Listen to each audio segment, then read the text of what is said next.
Isang mapagpalang araw sa ating lahat. Tayo po ay muling magbabalik sa pag-aaral ng salita ng Panginoon. At tayo po ay nasa 19 na kabanata ng aklat ng Joshua. At ito po ay makikita natin ang bahagi ng lipi ni Simeon. Subalit bago po tayo magpatuloy, tayo po muna ay dumulog sa isang panalangin. Ama naming Diyos na makapangyarihan sa lahat, muli po, lumalapit kami sa iyo, Panginoon, at nagpapakumbaba. Samahan niyo kami, Panginoon.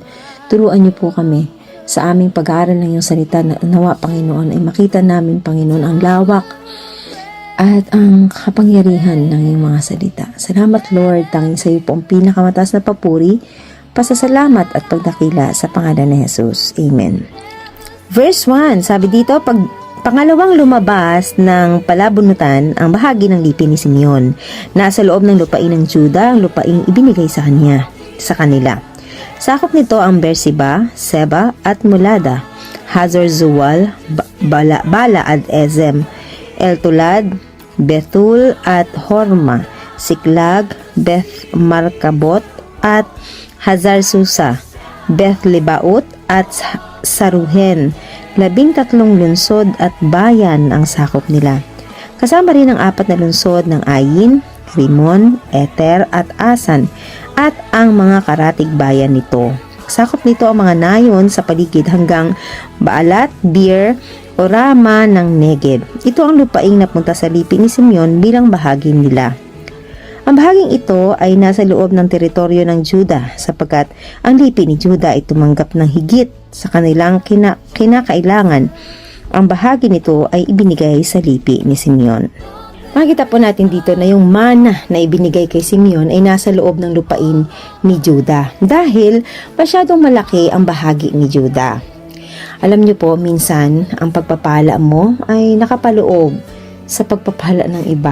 Ano po, may mga ganong mga pagkakataon.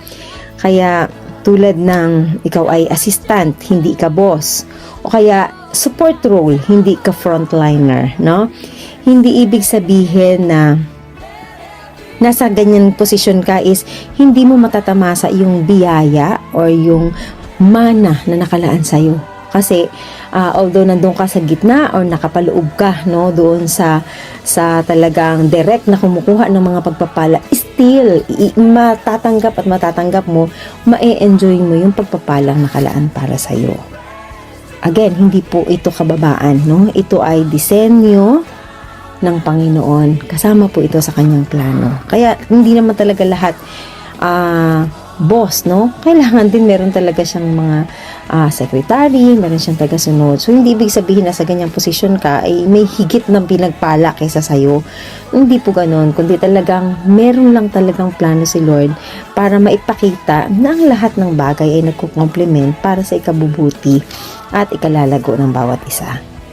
Verse 10, pangatlong lumabas sa palabunutan ang bahagi ng lipi ni Zebulun. Ang lupaing napunta sa kanila ay aabot sa Sarid. Buhat dito ang kanyang hangganay umahong pakanluran patungo sa Marala. Nagtuloy sa Debeset at sa Patis na nasa silangan ng Jokneam. Buhat din sa Sarid ang hangganay pumasilangan hanggang sa Keslot Tabor. Lumabas patungong Daberat at umahon sa Japhia. Buhat doon, nagpatuloy sa Gat-Hefer, nagdaan sa Etkazin, lumabas sa Rimon at lumikong patungo sa Nea. Sa Hilaga naman, ang hangganay lumikong patungo sa Hanaton at nagtapos sa kapatagan ng Jefteel. Ito ang mga lungsod ng Zebulun, Katat, Nahalal, Simron, Idala, Bethlehem. 12 lungsod kasama ang mga nayon nito. Ang mga lungsod na ito at ang mga nayong sakop nila ang nagpapunta sa lipi ng Zebulun. Ang Zabulon ay lupain sa gitna ng Israel.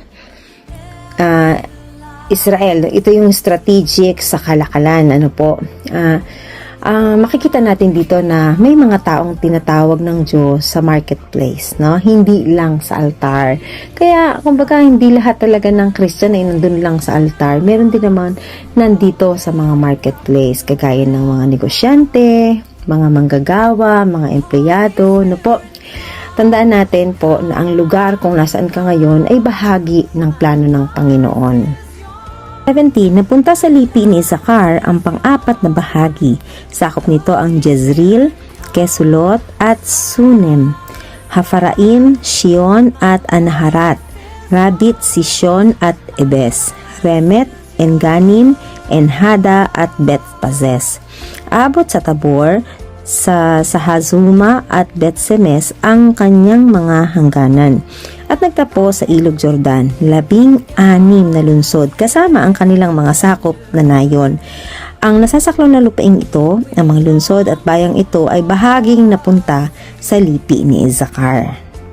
Ang Isakar naman po ay agricultural na lupain ang napunta sa kanya. Masipag kasi at matyaga. Kaya minsan talaga alam niyo po yung kung ano yung ibinibigay sa atin ni Lord, related siya dun sa kakayanan natin, dun sa hilig natin, no? At hindi lahat ng pang-entablado, hindi lahat ay pang-entablado. Ang iba ay pang-araw-araw na katapatan. Kaya naman talaga makikita po natin na iba-iba yung meron sa atin, no? Yung kaloob sa atin.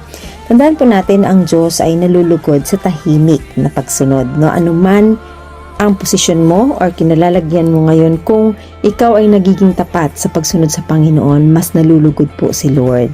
Yan, sabi po sa verse 24, napunta naman sa lipi ni Asher ang ikalimang bahagi. Sakop nito ang Helfkat, Hali, Bethen at Aksaf. Ang Alamelek, Amad at Misal, abot sa Carmelo at sa Sihor Libnat, ang hangganan sa kanluran.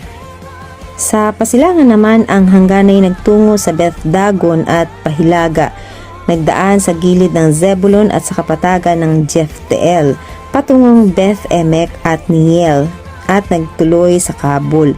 Saklaw pa rin sa gawing hilaga ang Ebron, Rehob, Hamon, Kana at hanggang sa dakilang Sidon. Pagkatapos, ang hangganay lumikong patungo sa Rama at nagtuloy sa Tiro, isang lungsod na napapaligiran ng pader. Lumikong muli patungong Hosa at natapos sa dagat Mediteraneo. Kasama sa hilagang silangan ng lupaing iyon ang Mahalab, Aksib, Uma, Afek at Rehob. 22 lungsod kasama ang mga nayong sakop nila. Ang mga lungsod at nayong ito ang naging bahagi ng mga angkan ng lipi ni Asher. Ang napunta naman po kay Asher ay ang mayamang lupain, sagana sa ani at sa baybayin. Dito po makikita natin na ang kasaganaan ay may kaakibat na responsibilidad.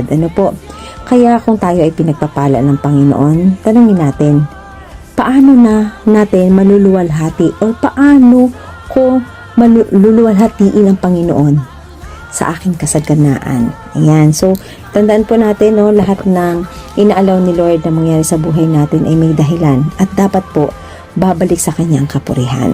Sabi po sa verse 32, napunta naman sa lipi ni Neftali ang ika-6 na bahagi, buhat sa Helef, sa gubat ng mga punong roble sa Zaananim. Ang hangganan nito ay nagtungo sa Adaminekeb, lumampas sa Jabneel, nagtuloy sa Lakum at nagtapos sa Jordan. Sa pakanluran naman, ang hangganay nagtungo sa Asnot Tabor at lumampas sa papuntang Hukoka.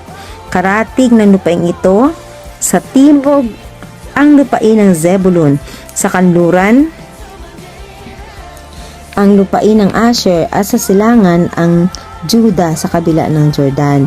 Ito ang mga lungsod ng Neftali na may mga pader: Sidim, Ser, Hamat, Rakat, Seneret, Adama, Rama, Hazor, Kades, Enrei, Hazor, Hiron, Migdael, Horem, Beth-Anat at Beth-Semes.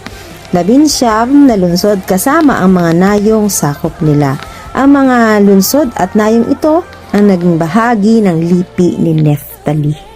Sa lipi naman po ni Neftali ay napunta ang Bulubunduki, mahirap sakupin pero matibay, Minsan inilalagay ka ng Diyos sa mahirap na lugar dahil kaya mo, At para din sa protection mo, tandaan po natin na ang hirap ng daan ay patunay ng lakas na ibinigay sa iyo, no?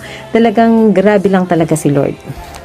Verse 40, napapunta sa lipi ni Dan ang ikapitong bahagi. Sakop nito ang mga sumusunod: Sora, Estaol, Irsemes, Saalabin, Ayalon, Itla, Elon, Timna, Ekron, Eltiki, Gibeton, Baalat, Jehud, Beneberak, Gat-Rimon, Meharkon, Rakon, at ang lupaing nasa tapat ng Jopa. May mga lupain para sa lipi ni Dan na hindi pa nila nasasakop, kaya't nang kulangin sila ng lupain, sinalakay nila ang Lesem. Sinakop ito at nilipol ang mga taga roon. Pagkatapos nilang makuha ang Lesem, pinalitan nila ang pangalan nito at tinawag na Dan, alang-alang kay Dan na kanilang ninuno. Ang mga lungsod at nayong ito ang naging bahagi ng lipi ni Dan at pinaghatian ng mga angkang bumubuo ng lipi.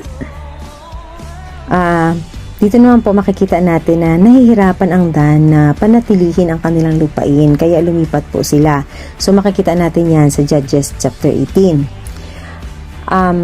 Tandaan natin, no, yung mga hindi nating ipinaglaban na mana o yung mga bagay na nakalaan para sa atin, ito po ay nawawala, no? Tulad ng sa buhay natin ngayon, no, yung tinawag ka pero sumuko ka, o kaya alam mo ang tama pero umatras ka, or ang pag-urong, may mga consequences, ano po. So tandaan natin na dapat marunong po talaga tayong pahalagahan yung nakalaan or inilaan para sa atin.